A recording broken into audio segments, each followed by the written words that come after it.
Hello, welcome, my friends, back to Five with Graham. Of course, it's never really 5 minutes, but we'll try our best to keep it kind of short. This week, we're going to talk about number lines. There's lots of ways to look at number lines, and we should try to consider all of them. So let's get started. First of all, we have a number line right here in front of us. This number line is talking about helping us compare numbers. So we have a 4, we have a -3. And if you look at a number line, it shouldn't be hard to see which one's bigger. Now, the biggest numbers are always to the right of the number line, and the smallest numbers are always to the left.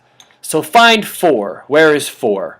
There's 4. Find -3. Where's -3? There you go. Which one's more to the right? 4 is. So 4 is the bigger number. You'd shade in that one so that it eats up the larger 4. 4 is not bigger in this case just because there's 4 and there's 3 and 4 is bigger than 3. It's also bigger because that negative, that doesn't mean it's the 3 right there. It means it's the 3 way over here. And if it's way over to the left of a number line, it is not bigger. No siree, Bob. Let's move on. Find the value of C. Write your answer as a decimal number. Here we have 0 and here we have 1. The best way to think of this is to think of each piece of the number line as its own little tenth. Look, 1, 2, 3, 4, 5, 6, 7, 8, 9, 10. There are 10 pieces from here to there. That means each piece is worth only 1/10. You can write this as a decimal by putting 0.1. The next one would be 0.2. The one after that would be 0.3. The one after that would be 0.4. The one after that would be 0.5, and so on. So what was C? Well, I think it's obvious to see that C was 0.1. Look down here. It's slightly different, but kind of similar. We can still count the pieces. 1, 2, 3, 4, 5, 6, 7, 8, 9, 10. There's 10 pieces, so each part's going to be worth 0.1. But look where we start. We don't start at 0 like before. We start at 6. That means this piece right here is 6.1.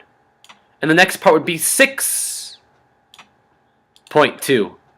And the part after that would be 6.3. What would the part after that be?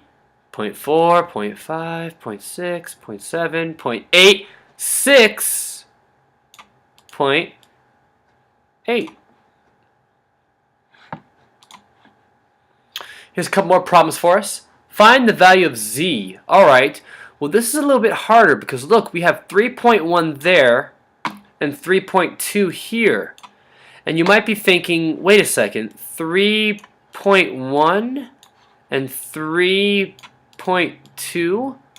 What could go in between that? I mean, there's 1 and there's 2, but look, we have all the space here. 1, 2, 3, 4, 5, 6, 7, 8, 9. We have 10 pieces in between. What could you possibly fit between 3.1 and 3.2? Aren't they already like right next to each other? Well, maybe. It depends what you're counting by. Realize that 3.1 has an invisible 0 there. And 3.2 has an invisible 0. So it's a lot like saying 3.10 and 3.20. Therefore, the one right next door would be 3.11. After that would be 3.12. After that would be 3.13. And you go on and you keep counting one after another, and you can figure out that Z is 3.19. Over here on the right, they want us to figure out what B is, but that one's pretty easy. You have to pay close attention to what's on one side and what's on the other side. We're between 4 and 5. Let's count by 0.1 like we have been. 4.1. Then after 1 would be 4.2, 4.3, 4.4, 4.5, But we don't have to go that far. We could have stopped right here. What was that again? 4.1, 4.2. Sometimes you have to deal with negative numbers and positive numbers living in the same spot. Just make sure that whatever you put down fits a pattern or fits between the two numbers you're putting it between. Here's a 0. Here's the positive numbers. Here's the negative numbers. We have a blank right here. Here's a 1, -1, blank, and -3. What could possibly go between -1 and -3? -2. Yeah. Here's a much simpler version. But there's 3 blanks, but it's okay. I bet you know what comes before 66. 65. After 67, 68. And after 69, 70. Oops. 70. Here, they're counting by 5s. You can see that. 10, 15, 20, 25, 30. But some things are missing.